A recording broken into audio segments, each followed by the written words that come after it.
Welcome back to another turn at Wrath of Ashardalon. Quinn's gonna start his turn by attacking the Orc Archer. He's going to cast the Sacred Flame, +6, damage of 1. He rolled an 11, +6, 17, which is sufficient to hit the armor class of 13 for the Orc Archer. So the Orc Archer has been eliminated. And we have the Ring of Shooting Stars. Boats of energy fly from this enchanted ring. Use this during the hero phase. Attack one monster within 2 tiles of you. This attack does not count as an attack action. Interesting. I will give this to Vistra. Because of the ability of Sacred Flame, we can choose a hero on your tile to regain 1 hit point. And I guess Vistra will regain 1 hit point there. Next, he will move. He's going to move adjacent to both the Dwarven captain and the snake. Finally, he will use his free attack from the throwing shield, which gives him +6 and a damage of 1. And he's going for the snake. We're gonna do snake is armor class of 13. And we rolled a 9. 9 + 6 is 15, which is good enough to kill off the snake. He's on a roll here. That's the end of his hero phase. So we're now going to roll for the villagers and see what they do. And we rolled a 15. So nobody here does anything because 15 is not a card that we have. So nothing happens there. Next, we're in the exploration phase. And because we haven't been doing any exploring, we don't have to draw a tile, we don't have to place monsters. So we would be moving on to the villain phase. But before we do that, this environment card is going to kick in. And it says, at the end of each exploration phase, which is where we are right now, if a hero does not control at least 1 monster, he or she draws a monster card and places its figure on the closest unexplored edge. So Quinn does not control a monster right now. We're going to draw him a new monster just to keep him busy. We have an Orc Archer, which is someone we just defeated. Interesting. Well, the closest unexplored edge is all the way over there. So let's put this guy here. Villain phase, let's draw the encounter card when we have an event. Concussive Blast. An ingenious trap releases a blast of massive pressure from the volcano below. Attack each hero on the active hero's tile. Alright, so that's both of our heroes. After the attack, move each hero on the active hero's tile to an adjacent tile. Alright, so let's do the +8.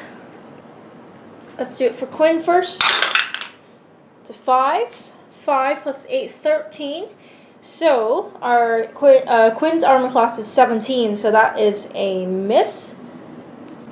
A miss is still 1 damage. Next, let's roll for Vistra.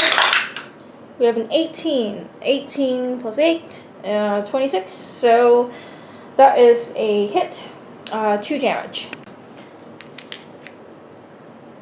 Just a quick check on the wording here in the adventure book. I'm wondering if the attack would also affect heroes. So do we have to do the encounters attack for our for Brandis as well, who's on the same tile as Quinn? Now the adventure book says the villagers count as heroes when you check a monster's tactics.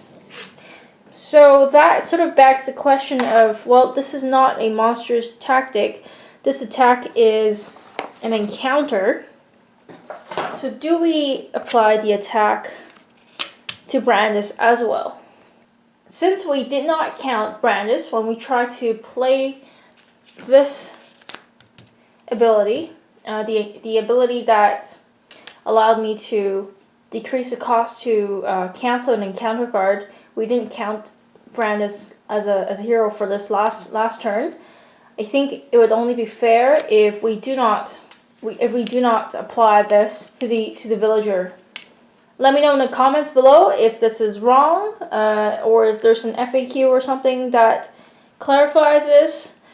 But let's continue as if Brandis is unaffected by this blast.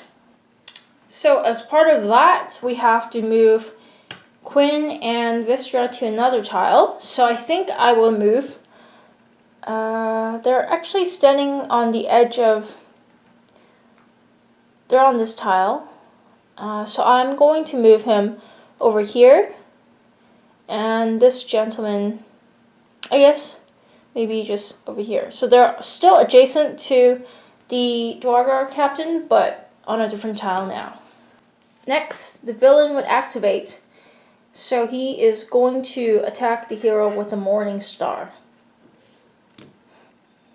Let's make him attack Vistra, who has less health than Quinn, so it probably makes sense that Dwarven captain would try to kill off one of our heroes, because both are adjacent to him. So let's roll for Vistra, who has an armor class of 18. And 14 plus 8 is 22. So that would be a hit. We're at 5 damage. And move him one tile away from the Dwargar. So he's already one tile away. Maybe he would want him to move over here, perhaps. Let's make him move over here, like that. Before the monsters activate, it's time for our allies to take their moves. So our elf archers, controlled by Quinn, they will attack the Dwargo captain because he is within 2 tiles away. So this is 1 tile and this is the second tile. So that's 1, 2. So we are in range of for the attack. So plus 4 to the attack, and we're trying to hit an armor class of 16. Let's fire our first arrow. 11 plus 4 is 15. So unfortunately a miss. Let's do our second arrow attack. 19. Wow. Okay, so that is a hit. The arrow successfully hits him. Finally, the orc archer that just appeared will activate. Actually, one thing I just noticed is there's actually a number of unexplored edges around here. So this is actually an unexplored edge. The way I have set up here may have made it look like it wasn't, but I just did this aesthetically to make it look a little bit better. So when we actually placed the encounter card that made us draw the archer and place him at the closest unexplored edge, I think he actually would have been put around here. So let's remove him from over there and place him, say, right here. Now he's going to activate, and he is going to attack with a punch, plus 6. 12 plus 6, 18. He is attacking Vistra. Vistra has armor class of 18, so that is just a hit. Let's exhaust the braces of defense, reduce the damage from the attack by 1, and then discard this. And that would be Quinn's turn. Let's move on to Vistra's turn. Vistra, she is next to the orc archer. So I think it probably would be best if we just go ahead and try to kill off the villain there instead of fighting monsters that are not part of the dire chamber. So Vistra would move up and attack. And she is going to use her daily power, Taunting Advance, move for speed, then choose a monster. Place that monster adjacent to your hero and attack it. Let's make her move closer this way towards our allies. Maybe that would be best. 1, 2, 3, 4, and 5, like that. And this gentleman would also be moved, or taunted, I guess, to follow suit, like that.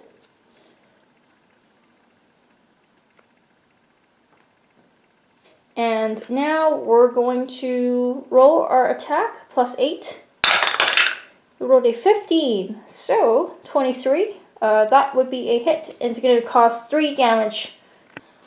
I'm going to start tracking the health of the villain on his card because we're running out of space over there on the board there. So 5 damage total now. So 2 + 3, 5. End of hero phase, we have to roll for villagers. We rolled a 12. So 12 means nothing happens. And next, because we have this environment card, it says at the end of each exploration phase. Well, that's going to be now because we don't have any exploring to do. If the hero does not control at least one monster, we have to draw one. Vistra does not control any monsters. I guess you don't count the villain. So she's going to draw a monster. And we have Dwarven Guard. And there's the edge over here that's not explored. Next we have our encounters because we didn't explore this turn.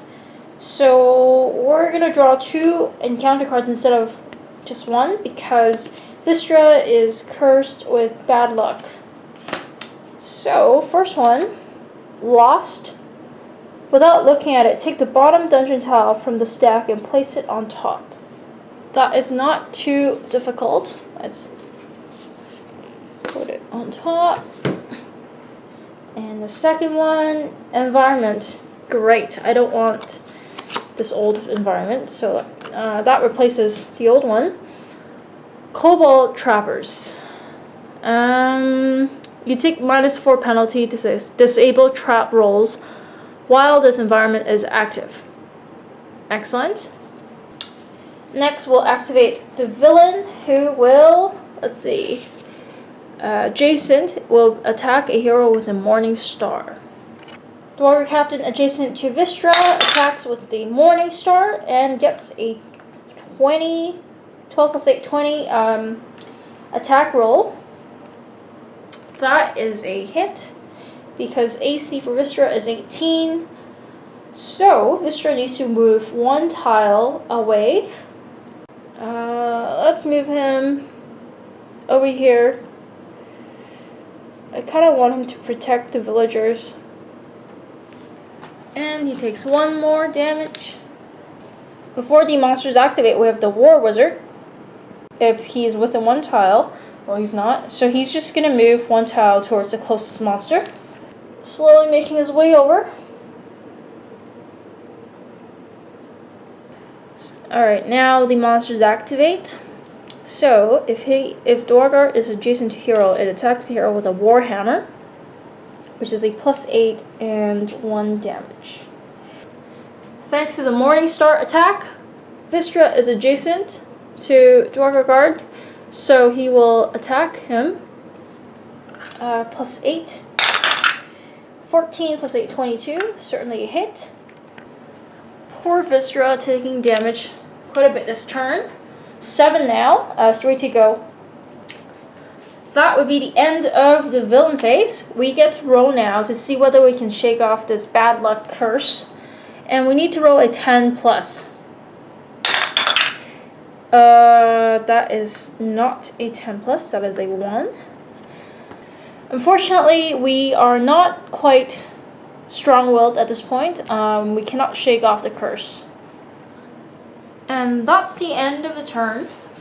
The villain is now at 5 damage, and it has 8 health, so we have a couple more points to go. Villagers are in a little bit of trouble with 2 monsters over there, but other than that, I think we're in a good spot. Let's see what happens next turn. Let's start with Quinn, who will use his throwing shield and throw it towards this orc archer. +6. 10 + 6, 16. Orc archer has an AC of 13, so we've successfully taken down the orc archer. Just throw the shield into his head and knock him out. Next, Quinn's gonna move. Movement of 6. 1, 2, 3, 4, 5. And he's going to use his daily power, which says attack 1 adjacent monster, +6, and a damage of 3 upon a hit. So let's see if we can take the Dwargar captain out of the game. Winning shot, let's go. +6. And we have to roll 10 or higher. Oh, wow. We rolled a 9. 9 + 6. 9 + 6 is a 15. AC for the Dwargar captain is 16. That was a pretty epic roll. Just one more and we would have ended the game. Anyways, we still do 1 damage on the Dwargar captain. Alright, so that's 2 more to go. Let's roll for the villagers at the end of the hero phase. 14. That's still nobody, so nothing happens. Exploration phase, we are not exploring. So villain phase, let's start by drawing our encounters. Let's see what we have. Environment card, hidden snipers. Arrows and darts fly from the shadows. Whenever the active hero enters his or her hero phase on a tile that does not have another hero on it, the active hero takes 1 damage. Wow. Alright, now the question is, does this count allies and villagers? The way we've been playing it, we don't count villagers, and we would count allies. So I think we're okay for now, but let's replace the current environment card with this one. And then let's activate the villain, who will do his Morning Star attack at Quinn.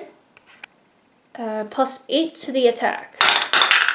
14, that's a hit. Quinn's gonna move 1 tile away, so let's make him move here. 1, 2, 1, 2, 3. Yeah, so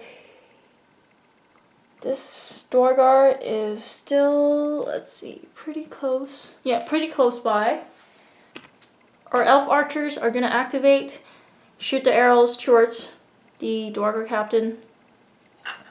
First arrow +4. 16. Wow. The archers are really getting good at these arrows, shooting these arrows. So that would be a hit. We're at 7. 1 more to go, I think. 1, 2, 3, 4, 5, 6, 7. Yep. So we could potentially end this game once again if our second arrow hits, and our allies would be the heroes here. So that seems to be a trend for this game though. So let's see what happens. We need to get 12 or higher. And there you have it, ladies and gentlemen. 16. 16 + 4 is 20, and that would be a hit. With this last shot, Dwargar Captain is at 8 health, and he collapsed to the ground, defeated. Let's take a look at the victory conditions. The heroes win the adventure if they defeat all the monsters in the prison guard chamber and at least 1 villager is still in play. Now, by all the monsters in the prison guard chamber, it means all of the monsters that we placed when we first place the diary chamber. So we place, I think, 2 monsters into the chamber, both of which were defeated. We also placed the villain, and we just defeated it as well, which means we've met the victory conditions, and we have succeeded in freeing the captives. So I hope everybody enjoyed this playthrough with the Dwarven Forge terrain tiles. I found them very immersive, very thematic, and definitely added to my enjoyment of the game. The allies from the Dungeon Command set also were very helpful. Probably made the adventure a bit easier than what it's meant to be, because allies activated before monsters and help us quite a bit in this adventure. There is a new Dungeons and Dragons set coming out in this adventure system. The next one, the Temple of Elemental Evil, that's coming out in the spring. So that could be a potential game that I could acquire for the channel to play through with the Dwarven Forge tiles. We'll see what happens, but in the meantime, thank you so much for tuning in and watching to the end, and I'll see you guys in the next playthrough.